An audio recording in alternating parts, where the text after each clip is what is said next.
Escuche este y todos los sábados de 7:30 a 8 de la mañana su programa Discipulando las Naciones. Espacio de edificación, prédicas, reflexiones y canciones. Dirige el pastor misionero Guillermo Medina en Urabá Estéreo, la que yo escucho. Estás escuchando Discipulando las Naciones.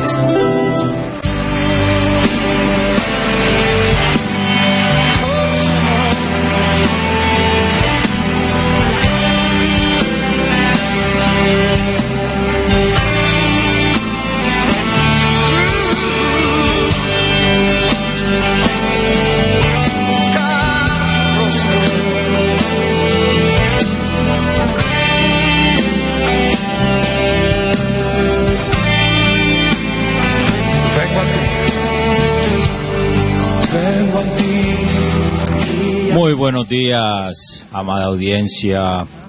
Dios los bendiga en esta mañana y a todos los hermanos que puedan escuchar esta emisora Urabá Estéreo 104.4 FM Estéreo. Estamos nuevamente aquí hoy sábado para seguir ministrando, seguir predicando y enseñando el poderoso mensaje de la palabra de Dios, la verdad de Cristo Jesús, de su Evangelio.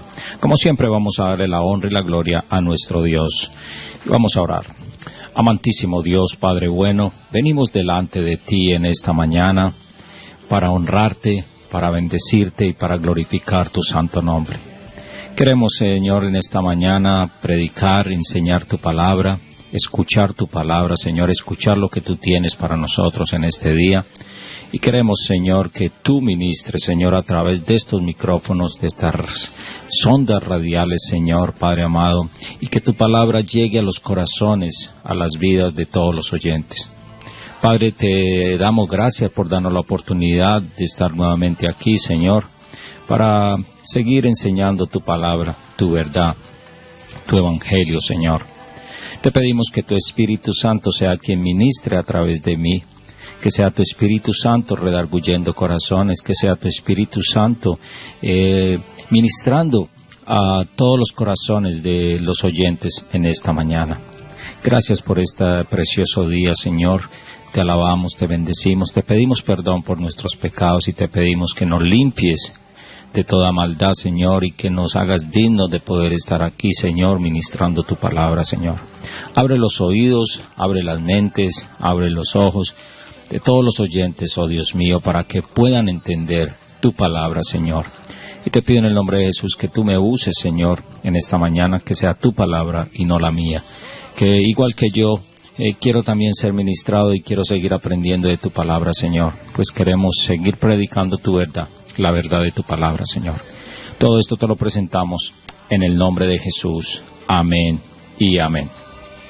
Muy bien, empezamos ya el Evangelio de Mateo, ya hace 2 semanas, estamos en el capítulo 1 de Mateo, del versículo 1 al 17, donde estamos viendo la genealogía de Jesús. Hemos visto lo que significa Evangelio, hemos dado un pequeño recuento, una pequeña biografía acerca de Mateo, o Leví, quien fue el autor, o mejor, el escriba de este evangelio. Sabemos que el autor por excelencia de la palabra es Dios. Dice en Timoteo, 2 Timoteo 3:16, que toda la escritura es inspirada por Dios. Entonces tenemos que ser claros en eso, que todo lo que nosotros leemos acá, todo lo que vemos, no es cuestión de hombres. Toda la palabra es muy clara al decir que toda la palabra es inspirada por Dios. Entonces tenemos que tener en cuenta eso, y hemos venido y estamos, y nuestro trabajo es predicar la verdad del Evangelio de Cristo Jesús.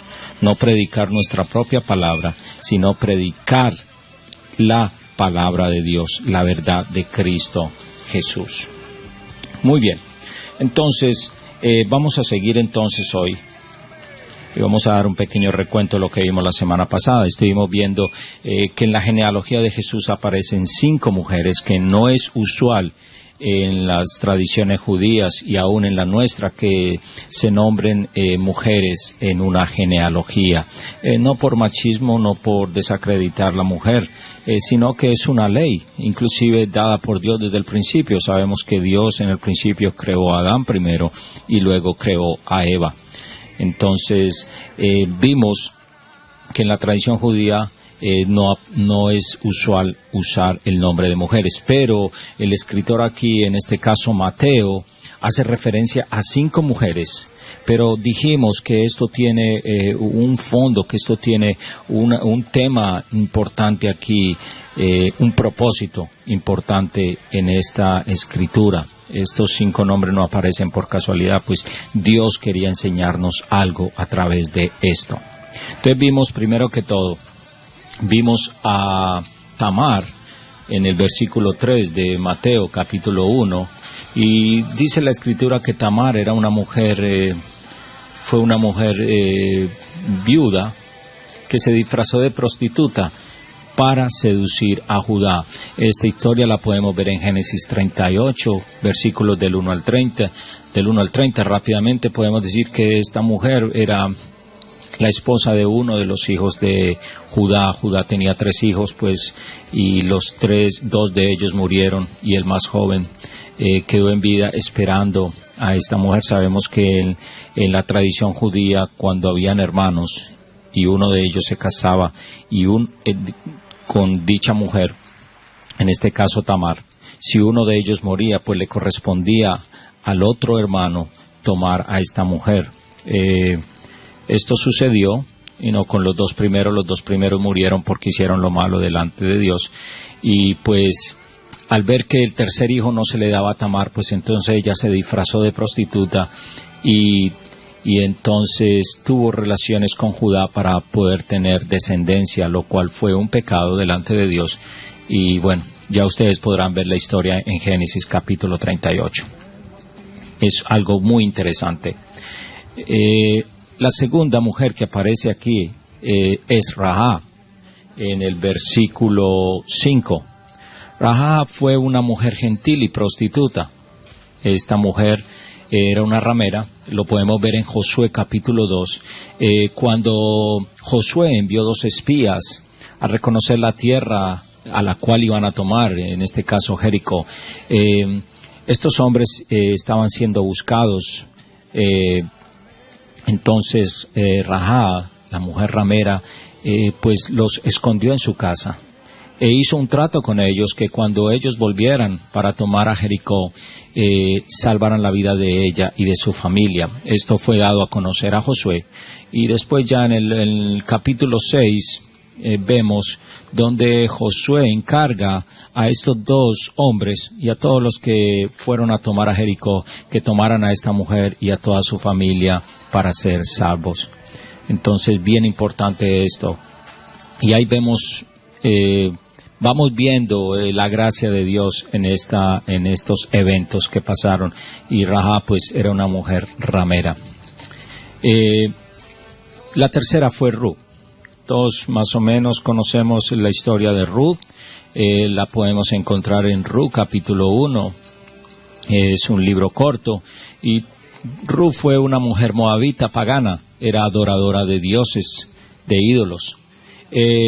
Sabemos que Ruth era una de las esposas de los hijos de Noemí. Noemí tenía 2 hijos, los cuales murieron.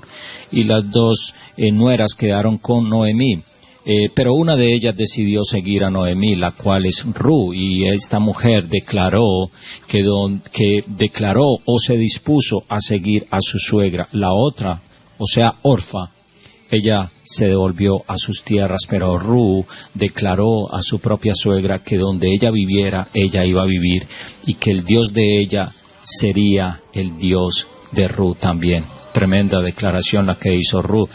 En pocas palabras, esta mujer aceptó la vida de Cristo, aceptó la vida de Dios junto con Noemí y dejó la vida pagana. Muy bien, seguimos entonces con Betsabé. Betsabé, la mujer de Urías, esta mujer sabemos que pecó o cometió adulterio con David. Eso lo podemos ver en 2 de Samuel. capítulo 11 y capítulo 12, toda esta historia tremenda acerca de David y Betsabé. Entonces, Betsabé también es usada aquí en esta genealogía de Jesús y aparece como la mujer de Urías, uno de los comandantes del ejército de David, la cual David tomó y cometió adulterio. Y no solamente eso, sabemos que David también mandó matar a Urías en la batalla, o lo puso en un sitio bastante riesgoso para las estrategias militares, en la cual pues Urías cayó y pasó lo que pasó. Entonces, esto lo podemos ver en 2 Samuel capítulo 11 y capítulo 12. Le estoy dando un pequeño recuento de lo que ya vimos la semana pasada. Y por último vimos a María. María aquí no se toma como una mujer adúltera, como una mujer ramera, ni nada por el estilo. Sabemos que María fue la madre de Jesús, fue una mujer privilegiada entre muchas vírgenes en ese entonces en el pueblo de Jerusalén, para la cual Dios escogió para el encarnarse y nacer, y que naciera el Hijo de Dios, el Salvador. Pero María aparece aquí y sabemos muy bien que ella quedó embarazada después de que el ángel le hizo el anuncio y llevó el estigma de un embarazo fuera del matrimonio. Era peligroso en ese entonces porque María aún no se había casado con José, aunque ya estaba desposada con él, ya estaban comprometidos, pero no se habían casado. Entonces, imagínense la gente en ese entonces. Había una ley que toda mujer que era sorprendida en adulterio sería apedreada hasta la muerte, y María corría este riesgo al quedar embarazada sin haberse casado con José. Pero sabemos que Dios hace muy bien las cosas y todo era obra del Espíritu Santo y todo salió como Dios dispuso que pasara. Entonces, más adelante vamos a ver en el versículo 18 en adelante de este mismo capítulo el nacimiento de Jesucristo, que lo vamos a ver eventualmente. Muy bien, entonces, seguimos entonces acerca de esta mujer. Al mencionar estas 5 mujeres en la genealogía de Jesús, no fue simplemente para llenar requisitos de información, sino que Mateo, como el narrador de este libro, quiso enseñarnos un gran mensaje y propósito de Dios al tener en cuenta estas 5 mujeres en dicho texto. Cada una de estas mujeres nos dan una gran idea de cómo la gracia de Dios, yo quiero que graben bien esta palabra, gracia, la gracia de Dios, puede actuar en cualquier persona, no importando su condición. Y vamos a observar algo bien interesante con respecto a esta genealogía de Jesús. En el verso 16 vemos que la palabra engendró ya no se tiene en cuenta y no tiene lugar cuando se nombra a José, esposo de María, puesto que Jesús fue engendrado por el Espíritu Santo de Dios, no fue engendrado por hombre. Si vemos en los versículos anteriores, en la genealogía, vemos que siempre empieza diciendo, por ejemplo, Zorobabel engendró a Abiú, Eliú engendró a Eleazar. Siempre se habla de un hombre, engendró a Julano de tal, Julano de tal. Cuando llegamos al verso 16, dice, y Jacob engendró a José, marido de María. Oiga, pero no dice que José engendró a Jesús. Esas son las cosas que tenemos que ver, son las cosas que tenemos que estudiar bien y que tenemos que fijarnos bien cuando leemos y estudiamos la palabra. Miren que Jacob engendró a José, pero no dice, y José engendró a Jesús. No podría ser, era imposible. Jesús fue engendrado por obra y gracia del Espíritu Santo de Dios. No hubo ninguna manipulación, no hubo ningún contacto sexual entre María y José para que Jesús naciera. No podría ser. Sabemos que todos somos herederos de un pecado, del pecado de Adán y Eva, el cual Cristo Jesús ya pagó en la cruz del Calvario. Muy bien. Dice entonces, Jesús nació de una virgen y fue concebido por el Espíritu Santo, y por lo tanto no hubo ninguna intervención de un padre humano. Por eso Isaías en el Antiguo Testamento y Mateo y Lucas en el Nuevo Testamento atribuyen la virginidad a la madre de Jesús. Isaías 7:14. Leímos muy bien allá acerca de esto, el anuncio de María, o mejor, cuando Isaías estaba profetizando la llegada del Mesías. También es de suma importancia el nacimiento virginal, a fin de llenar los requisitos para pagar por los pecados de la raza humana y traer así la salvación. Por lo tanto, el Redentor debe ser en la misma persona verdadero Dios y verdadero hombre.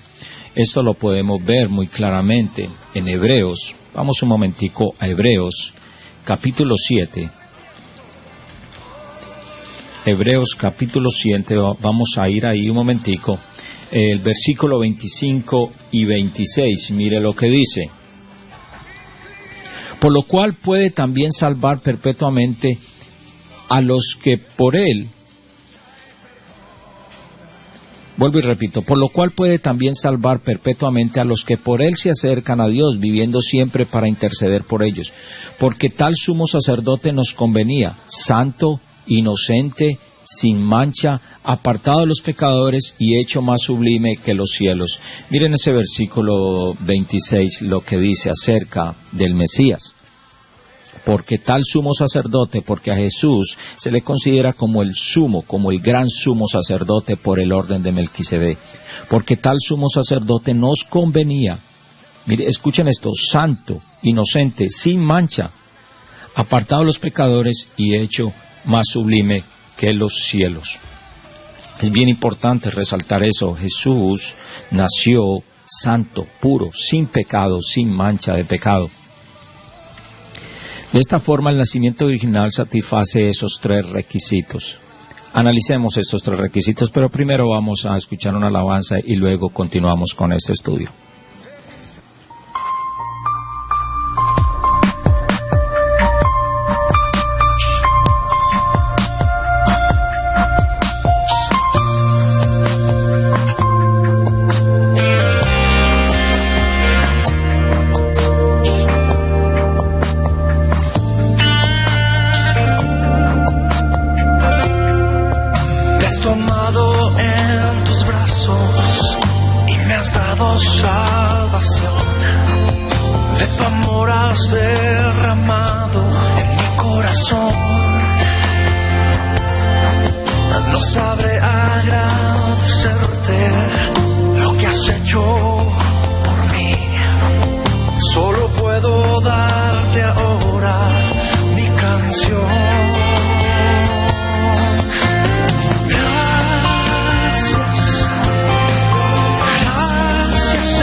Muy bien, vamos a darle gracias al Señor siempre. Entonces, seguimos entonces, miramos, estamos hablando de que el nacimiento de Jesús o el nacimiento virginal satisface 3 requisitos importantes. Número 1, la única manera de nacer como ser humano era que naciera de una mujer, en este caso de María. Número 2, la única manera de ser hombre sin pecado era que fuera concebido por el Espíritu Santo de Dios. Eso también lo prueba la palabra. Y número 3, la única manera de ser divino era que tuviese a Dios por Padre. Entonces sabemos que Jesús no nació de hombre, sino por obra y gracia del Espíritu Santo de Dios. Dios es su Padre. Como resultado, su concepción no fue por medios naturales, sino sobrenaturales. Por eso Jesús se revela como una persona divina, con 2 naturalezas, una divina y otra humana sin pecado. En otras palabras, Dios fue 100% hombre mientras estuvo en la tierra, pero nunca perdió su divinidad, porque nunca hubo pecado en él. Y fue, o es mejor, porque todavía es, porque él vive 100% Dios. En otras palabras, cuando Dios vino a la tierra no dejó de ser Dios, y ahora que no está, pues tampoco deja de ser Dios. Dios es eterno. Por lo tanto, Jesucristo llena todos los requisitos para servir como sacrificio por los pecados de cada persona y como sumo sacerdote para interceder por todos los que se acercan a Dios. Veamos Hebreos 4, 14, 16 lo que dice. Mire lo que dice. Hebreos capítulo 4 del 14 al 16. Dice: por tanto, teniendo un gran sumo sacerdote que traspasó los cielos, Jesús, el Hijo de Dios, retengamos nuestra profesión, porque no tenemos un sumo sacerdote que no pueda compadecerse de nuestras debilidades, sino uno que fue tentado en todo según nuestra semejanza, pero sin pecado. Acerquémonos pues confiadamente al trono de la gracia para alcanzar misericordia y hallar gracia para el oportuno socorro. El tema fundamental de estos primeros versos en la genealogía de Jesús nos lleva a la gracia de Dios. Y antes de terminar vamos a hablar unos 2 o 3 minutos acerca de esto. Vamos a ir a Hebreos también, Hebreos capítulo 10. Versos del 4 al 12, y veamos lo que dice esto tan importante, tan interesante. Hebreos capítulo 10 del 4 al 12 dice: porque la sangre de los toros y de los machos cabríos no puede quitar los pecados. Escuchen esto, queridos oyentes. Por lo cual, entrando en el mundo, dice: sacrificio y ofrenda no quisiste, mas me preparaste cuerpo. Esto quiere decir que Dios había en el Antiguo Testamento, en la Antigüedad, siempre, cada año, los sacerdotes, el sumo sacerdote, entraba al lugar santísimo a rociar la sangre de un macho cabrío, de un animal, para el perdón de los pecados del pueblo. Esto se hacía cada año. Pero Jesús, o mejor Dios, envió a su propio Hijo para que se hiciera una vez, un solo sacrificio para siempre, por el perdón de todos nuestros pecados. Por eso dice: sacrificio y ofrenda no quisiste, mas me preparaste cuerpo. Holocausto y expiaciones por el pecado no te agradaron. Entonces dije: he aquí que vengo, oh Dios, para hacer tu voluntad, como en el rollo del libro está escrito de mí. Diciendo primero: sacrificio y ofrenda y holocausto y expiaciones por el pecado no quisiste, ni te agradaron, las cuales cosas se ofrecen según la ley. Y diciendo luego: he aquí que vengo, oh Dios, para hacer tu voluntad. Quítalo primero para establecer esto último. En esa voluntad somos santificados mediante la ofrenda del cuerpo de Jesucristo, hecha una vez para siempre. Y ciertamente todo sacerdote está día tras día ministrando y ofreciendo muchas veces los mismos sacrificios que nunca pueden quitar los pecados. Escuchen esto: la ley no puede quitarte el pecado, la ley no puede limpiarte del pecado. La ley te dice acerca del pecado, pero no te quita el pecado, no te limpia el pecado. Por eso Dios envía a su Hijo Jesucristo, el cual, por un solo sacrificio y para siempre, quitó el pecado del mundo. Es muy importante saber esto, queridos oyentes. Y el versículo 12, pero Cristo, habiendo ofrecido una vez para siempre un solo sacrificio por los pecados, se ha sentado a la diestra de Dios. Muy bien, queridos oyentes. Entonces, ¿cuál es el tema principal como conclusión en estos primeros versículos de Mateo? Vemos claramente la gracia de Dios. La gracia de Dios se hace clara, se hace evidente en el Nuevo Testamento a través de su Hijo Jesucristo al morir en la cruz del Calvario. Pero la gracia de Dios siempre ha existido.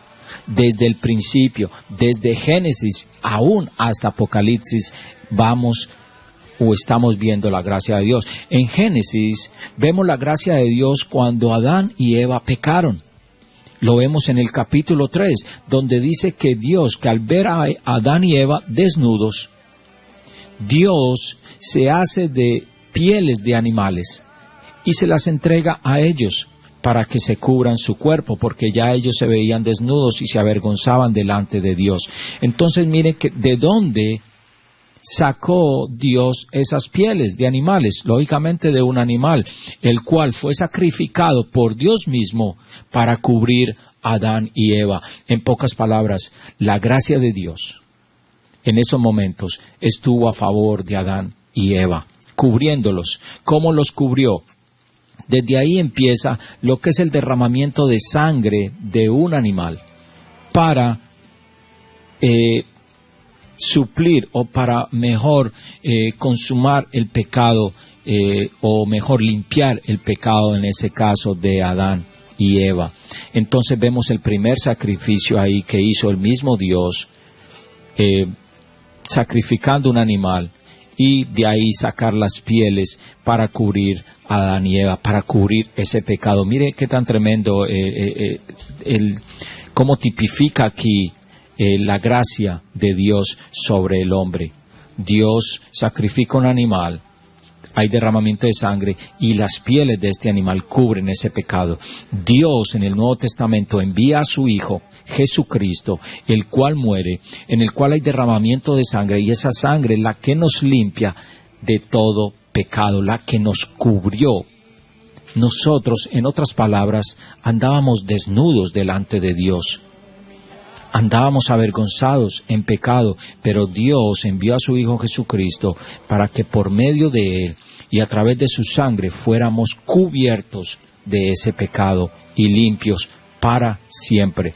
Anteriormente en el Antiguo Testamento, vuelvo y repito, los pecados eran confesados cada año, pero en el Nuevo Testamento aparece la gracia de Dios ya en vivo y en directo para perdonar nuestros pecados, para limpiarnos de una vez y para siempre.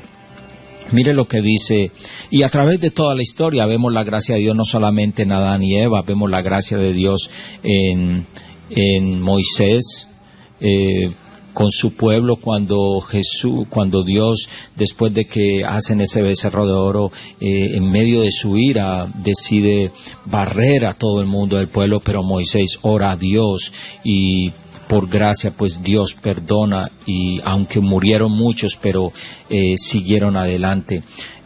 Vemos la gracia de Dios en el mismo David, cuando pecó. Y en muchos casos de la Biblia vemos la gracia de Dios a través de toda la historia, desde Génesis hasta Apocalipsis. Y los dejo con esto como conclusión. Efesios capítulo 2, verso del 8 al 10, dice muy claro, porque estamos hablando de gracia. Esto es lo que quiso mostrar Dios a través de Mateo en el capítulo 1, mostrando estas mujeres, porque Dios, vimos la gracia de Dios en estas mujeres. Una era ramera, la otra era gentil, la otra prostituta. Entonces vemos cómo la gracia de Dios actúa en estas mujeres y ellas logran reconocer a Dios. Miremos, Efesios capítulo 2 dice, versículo 8, porque por gracia sois salvos por medio de la fe, y esto no de vosotros, pues es don de Dios, no por obras para que nadie se gloríe, porque somos hechura suya, creados en Cristo Jesús para buenas obras, las cuales Dios preparó de antemano para que anduviésemos en ellas. Por gracia somos salvos. Quiero dejarlos con esto.